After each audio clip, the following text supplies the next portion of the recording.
Owning a home was once a fundamental part of the American dream, but more and more on the internet and in other places, you're hearing takes like this one here. I'd rather pay $2,400 in rent than $2,400 in mortgage. Because I can get out of that rent every 10 months. That mortgage is 30 years. I got a buddy that's always busting my chops. He's a homeowner and thinks it's an asset. He's like, oh, my mortgage is $3,500. He's like, your rent is $4,700. And I was like, yeah, but our refrigerator breaks this evening. I put a little thing in our portal. New fridge is getting dollied up. It's a fixed cost. He's not counting his HOA fees. He's not counting property taxes. He's not counting out of control insurance. He's not counting maintenance. It's 1% a year. Okay. Property taxes in Florida are 2% a year. So that's 3 points every year. I would rather pay 7% on a mortgage that a renter pays than 3% on my home that I pay.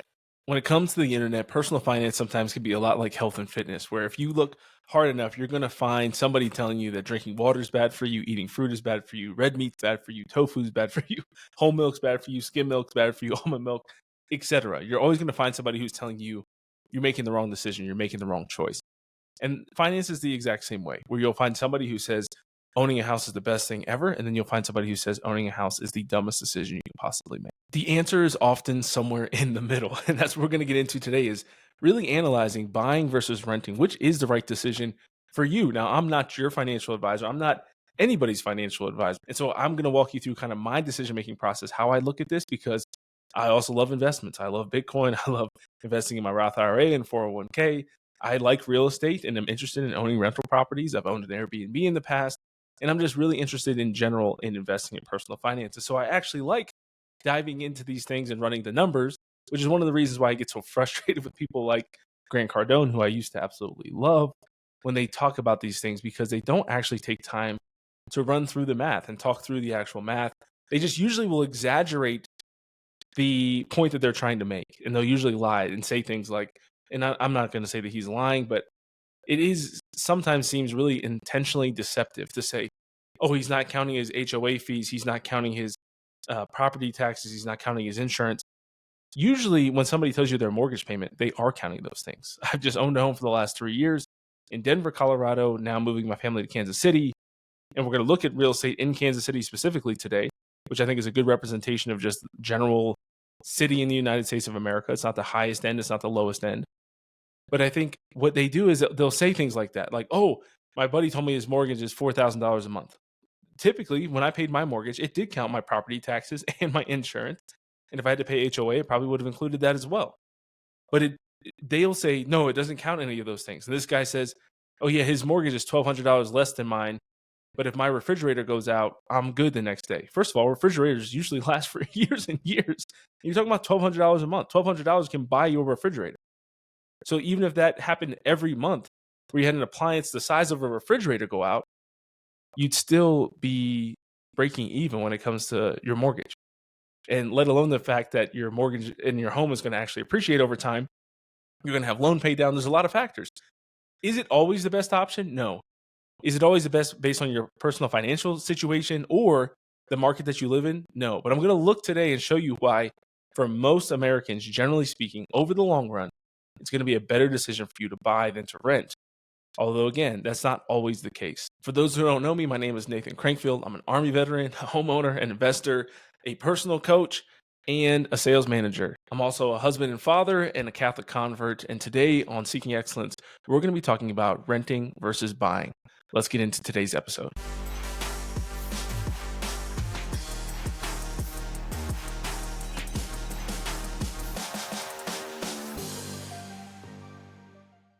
All right, I want to start here by showing you another post from Grant Cardone that I saw on Instagram, and I took a screenshot of it. And again, giving credit here, it is from Grant Cardone, and this is him comparing two people in two different situations. He says, Mandy rents an apartment for $2,400 a month and invests $95,000 of savings instead of buying a home. She invests also on top of that $2,200 a month, which would have gone towards a mortgage, into apartments averaging 12% annually. By 60, her investments grow to $9.2 million. Morgan, on the other side, on the buying side here, if you're listening and not watching us on YouTube, Morgan uses her $95,000 to put 10% down on an $875,000 home. Her mortgage is $5,800 a month, including taxes and insurance, which he at least gave us that, at a 6% fixed rate. After 30 years, she's paid $900,000 in interest. Her home is now worth $2.8 million, thanks to a steady 4% appreciation. And the question he's posing here at the top is renting versus buying, who came out ahead? It's a fair question. It's a good question. Again, though, you still have some things that are missing here. One, you don't know how much income these people have. You don't know what kind of market they're in. You don't know what kind of debts they have. You don't know a lot to their situation. You also have this incredible bonus that he gives the person on the other side that says she's investing $2,200 a month. So this is the other thing that's important to note here. It's kind of similar, I think, in my mind, when I talk about personal finance, I talk a lot about Dave Ramsey. And Dave Ramsey, I always call the best defensive coordinator because he's going to be your go-to guy for budgeting and making sure your spending doesn't get out of control. But I don't believe that he's the best offensive coordinator for our time, which is leaning towards investments, increasing your income, all those sorts of things. Both sides of the field are really important, but you can see here, while if you have a very aggressive offensive coordinator like Grant Cardone in your corner, who's assuming that you're going to invest $2,200 a month if you had an extra $2,200 a month to invest without any help and dedication toward the budgeting, it's not good for you. Because most people, if they had an extra $2,000, would not invest that in growth stocks or in real estate. They would simply drive a nicer car, eat out more often, and go on nicer vacations. Now, all of those things are important, but they're not the biggest point that I'd like to make with this comparison, which is what happens all the time. As I mentioned, people are very dramatic and they use the best case scenario from the point they're trying to make and the worst case scenario from the other side of it. So I've actually pulled up some examples here of what $2,400 a month in rent would get you in Kansas City and what an $875,000 home would get you in Kansas City. Again, this is one market of many. It is not the entire country, but I want to use this as an example to see what would it actually look like based on these numbers that Grant gives in this example. First, we're going to take a look at this $875,000 home in Riverside, Missouri. So all the houses I looked at are kind of within 5 to 10 minutes of each other here in the kind of northwest Kansas City area, the northwest Kansas City suburbs. And so this one actually just dropped in price. I think it's been listed here for 115 days. So it's probably overpriced even. It's already been price cut by $20,000 and now it's dropped or it's been listed for, over 3 months, coming up on 4 months here. So you could probably lowball. This is probably an exaggeration on my side of the home side. But I think it's important to note the vast difference in what you're going to get in these two scenarios, because this is what he'll do a lot of times is he'll give you some exorbitant home price for somebody who's buying, and then he'll make the rent really low. He'll be like, oh, it's $2,000 a month, or you're paying $700,000 for a home. In places like this, you'll see here, this is a beautiful house. And so you got 4,000 square feet, 4 beds, 4 baths, very nice finishes inside. It's just beautiful. Look at that huge fridge and freezer. By the way, if you're not seeing us, you can check out the Seeking Excellence YouTube channel where you can actually look at this live with me as well.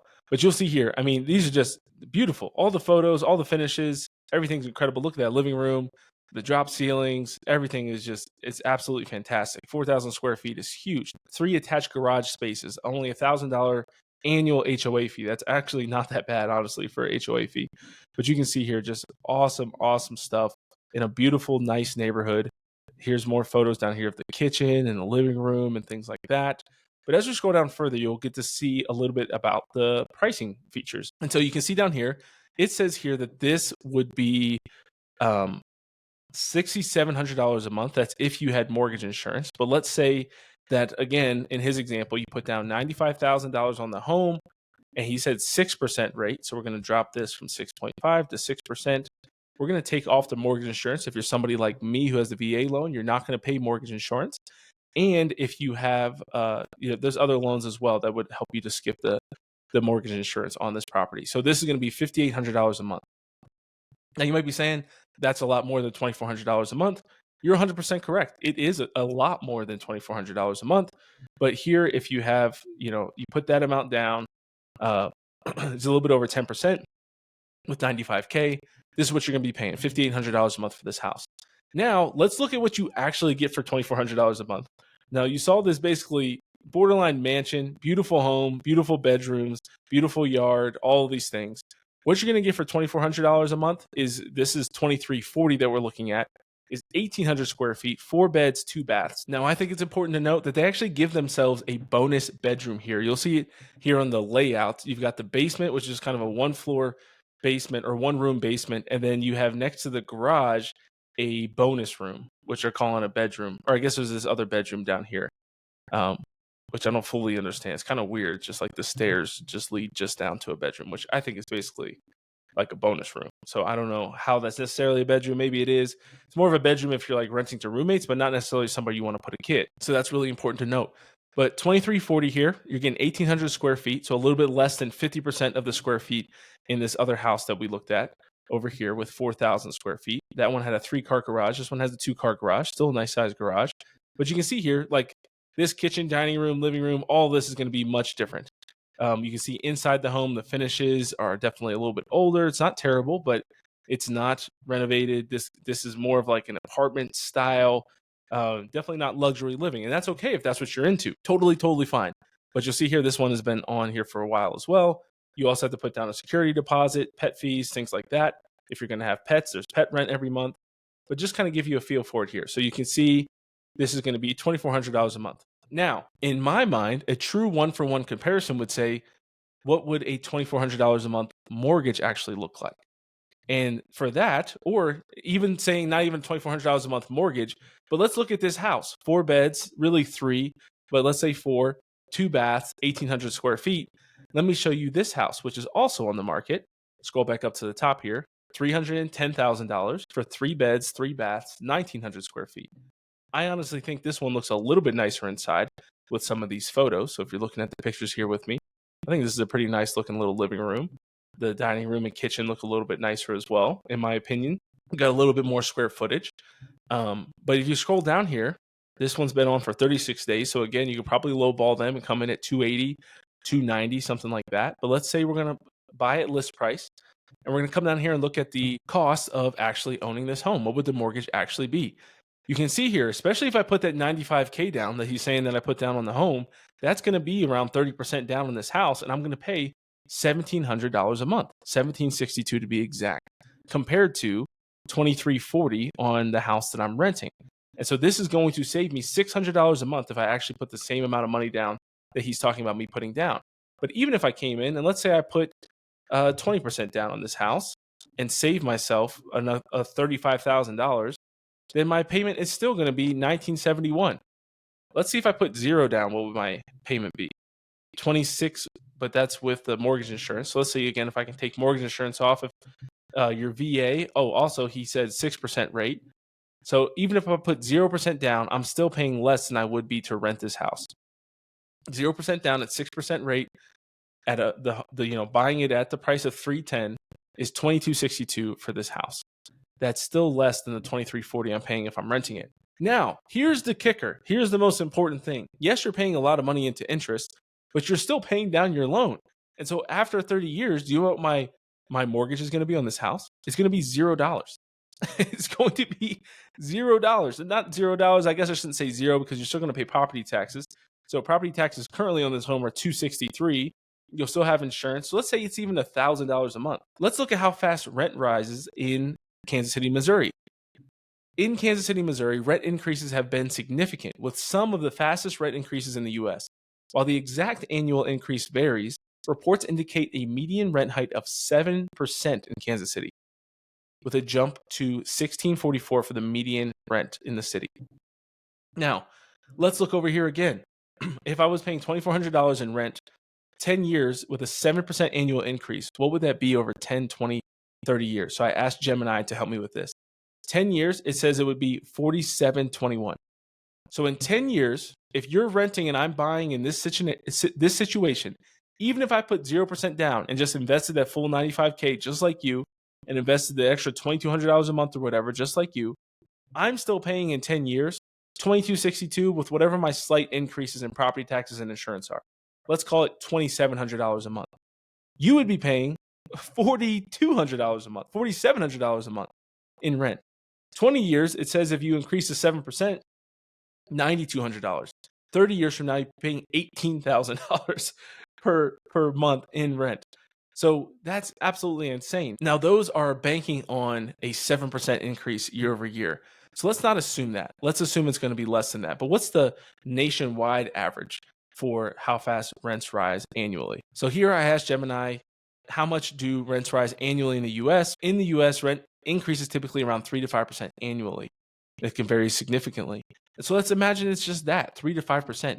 it's still growing. You're still going to be paying more. And to think about times in retirement where you could be paying $1,000 a month or maybe $11,000 a month, that's where it really starts to make a difference over time. And that's the things that these people don't usually share with you. They don't tell you about that. They don't help you to look into the future and say, okay, yes, it's great. If I have the discipline month after month, even when a friend asks me to go on vacation or concert tickets are coming up or whatever it might be, to invest that $2,200 instead of a mortgage that you have to pay, if you have that discipline, yes, maybe you do come out over time. But you have to also account for the fact that in 10, 15, 20 years from now, your rent is going to be increasing significantly. Now, there's places like in Denver where you can look at a house and renting it is actually cheaper than buying it because the home prices are so expensive. But in most places in the United States, the place where the vast majority of you live, if you're not in a New York City, LA, things like that, Washington, D.C., Seattle, it's going to make more sense for you to buy because 10, 15, 20 years from now, you're going to be paying substantially less than you would have if you had rented all of that time. Think about it right now. If you this would be another apples to apples comparison. I just talked to a guy the other day. He owns an $800,000 house. He bought it for $300,000 15 years ago. If he were to rent that same house right now, 3,000 square feet, something like that, in a beautiful suburb in Colorado, he would be paying probably twice what his mortgage is. And so you can even see it right now. Talk to a friend of yours, an older mentor, somebody you know, an aunt, uncle. Be like, what did you buy your house for 20 years ago? And how much is your mortgage today? And compare that to what the rent prices are like in your neighborhood. This is why buying rental properties makes sense in the first place. If you're a real estate investor or a wannabe real estate investor like myself, that you're only cash flowing maybe $100, $200, $500 if you're really savvy and crush it in today's current prices. The beauty of renting, though, is that over time, when you're renting out to a tenant, that 10 years from now, 20 years from now, you're going to be cash flowing a lot more because rent prices are going to continue to rise. Then you look at it on top of that, you're going to have 30 years from now when the home is totally paid off and you're just cash flowing all of it. Well, the same goes when you buy and own a home, only you can leverage a lot more where you don't have to have 20% down like you do on an investment property, sometimes 15%, but usually 15 to 20. You can buy an actual house with 0 to 3 or 5% down. And then you're paying less and less on that over time compared to what rents are doing as they're continuously increasing. Now, again, if you live in a place where it's more complex, where it is actually currently cheaper to rent than to buy, then that might be the decision that you make. But these are the things you need to be thinking about of what you want your financial life to look like when you're 60, 65, 70 years old. If you want to still be paying rent at whatever the rent prices are then versus locking yourself in a mortgage now that you get to pay for the next 30 years. That's the difference in how Grant looks at it, where he says, you're locked in that for 30 years. I can get out of a rent in 10 months. Yes, that's true. But you also can get kicked out of your house in 10 months. We just had friends who found a beautiful home to rent in Denver, Colorado. And I think 2 months into their lease, the homeowner said, oh, I'm actually going to sell the house. I just got a great offer from somebody and I'm selling the house. You guys have to move out in 90 days or 30 days or whatever it was. And they're like, what the hell? And he's like, yeah, it's in your lease that I'm allowed to sell the house and I'm selling the house. So now they have 2 kids and they had to get up and move out of the house. That's the kind of stuff that doesn't happen to you if you're a homeowner. And so these are the things you got to think about. And you should always question and push back whenever somebody sells you something that seems like it's really simple and easy and they're doing the math. Take a second and actually look at it. This is what's kind of difficult in our clickbaity, swiping addicted world that we live in, is you have to actually take a second, think about it, analyze it, and say, does this actually make sense? Is this actually better in the long run? Yes, this might make sense right now if they're close, but does it make sense 10 years from now? Does it make sense given my personal financial situation? These are the questions you got to be asking yourself. So if you have questions after this video, and you say, Nate, man, I have a complex situation. I'd love to talk about it. Hit me up. Hit me up on LinkedIn. You can hit me up on Instagram, Seeking Excellence, or Nathan Crankfield on Instagram. Same on LinkedIn. Just search me and find me and shoot me with a message. I'd be happy to answer a short question that you have, or we could set up a coaching session where we can go through just a one-time session with financial strategy and talking about your situation, asking the right questions and seeing what's most important to you so that you can tailor your plan and your strategy for your needs, your wants, your desires, your dreams, and your life. Thanks so much for listening today. If you got value out of this video, give us a like, subscribe to the channel, follow us on Spotify or Apple, wherever you listen to podcasts as well. Thanks so much for leaving us reviews there. It really helps the channel to grow. And remember to always question the gurus. Always question the people who make it seem like something extremely obvious, because usually it's not. There's going to be a lot of gray area, a lot of nuance when it comes to personal finance. So go out there and make some great decisions. It's time for you to be your best. God bless you, and we'll see you next time.